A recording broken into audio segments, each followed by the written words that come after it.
So I'm still looking for the best fake travel wedding ring. Because even though, like I said again, it does not necessarily guarantee that people aren't going to hit on you or try and ask you questions or flirt or be persistent. But it's something about the wedding ring that can kind of deter them, or maybe, get them to give up a little bit sooner than if they knew that you were single. So I keep it in my little pocketbook, or not pocketbook, my little purse, and when I need it, I just slip it on right quick and everything, and and then if I need to, I can just say, look, I'm married, and please leave. Because I will say, on some level, I think people really do respect that you're married to some degree here. So that's one thing. What else? There's also this kind of sleazy vibe I get when it comes to dating here. Let me tell you what I mean. So a lot of,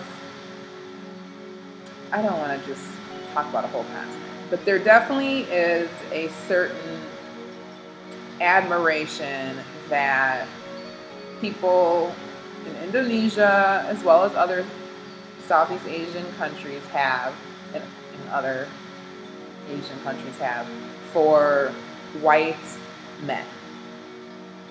Again, this is something that I've seen, experienced, and this is something I was actually told by a Filipino American person who had a lot of experience teaching over here. So this is another Asian person who told me this too. Actually, they are the one who told me this first and everything.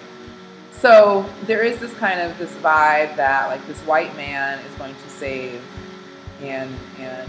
my life and give me a better life and take me to America and things like that. So you look at these foreigners who come from maybe Australia or England or America or Canada or wherever, or New Zealand, who may come here, and some of them have wives back at home or wives in other places, and it's not just the white men either, but particularly, yes, they will come here, and then it's like you will have some old white man who looks like somebody's grandpa, out of shape, not attractive, who will be on his arm will be like a beautiful, almost model level beauty woman who's 23, and this guy is 65.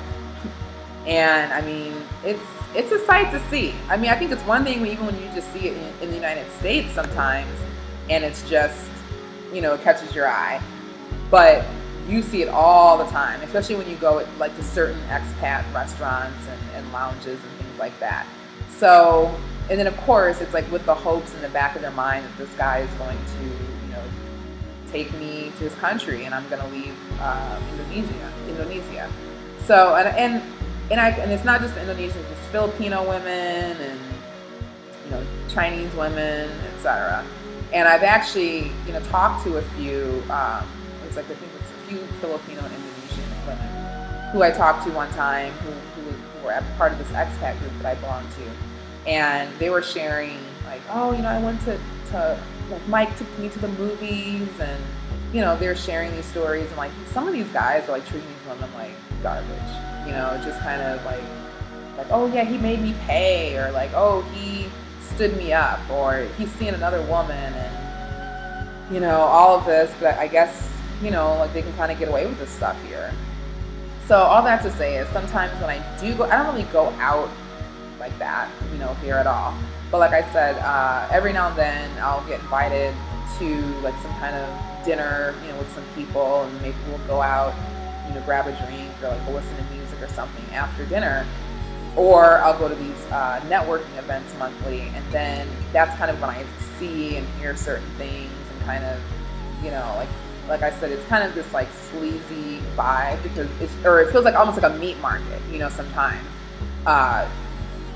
That's the term that we would use in the U.S. Like, it kind of feels like this meat market with like these expat men and looking at these women, and then I mean, even though I may not be Indonesian and I might be an expat, it's like that energy still kind of like spills over, So I don't know. I just kind of I just try to stay in my lane and witness and observe. And then also, let's see, what else? Sometimes, you know, I'm walking and like the police officers who stand in front of the like the building in the mall, because the mall is like right. It's like I live almost like within this mall. There's like all these condos and everything. So the entrance to the mall, they always have the guards and the police officers, because you know they'll check the trunk, you know, make sure you know people aren't coming in with anything shady or whatever, I guess.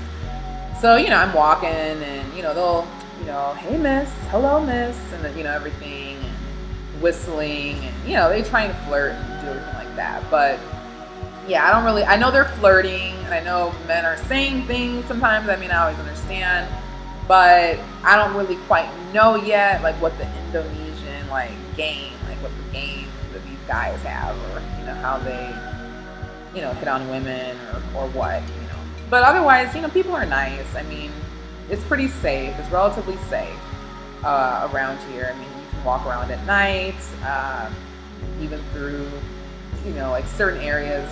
Of course, you don't ever want to go and everything, but I think it's relatively safe compared to even, you know, parts of the United States. But of course, you got to keep your wits about you, and you have to like walk around confident, and I think all of that helps. And then there is a lot of violence. I mean, with you know Jakarta being a big city, just like any other big city, you know, you do have crime and violence and things that happen.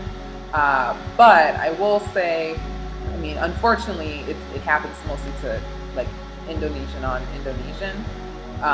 But supposedly I heard that, you know, like if something happens to like a foreigner, it's a real serious offense, and like the police might be a little bit more diligent investigating and prosecuting people. So they don't really, outside of just like petty theft and trying to, you know, cheat you out your money, you know, things like that, you know, it's relatively safe. So yeah, so like I said, keep your travel ring close, and just exude confidence, and don't give an inch, you know, if you are hit on and you're uncomfortable or whatever, because a lot of these men will be persistent because you are different, and maybe they're curious, or they feel like they're never going to meet someone like you again, or see someone like you, or you know, have that opportunity. So like they're going to go all in to see if they can make any headway. So, and we'll see what happens over the next few months.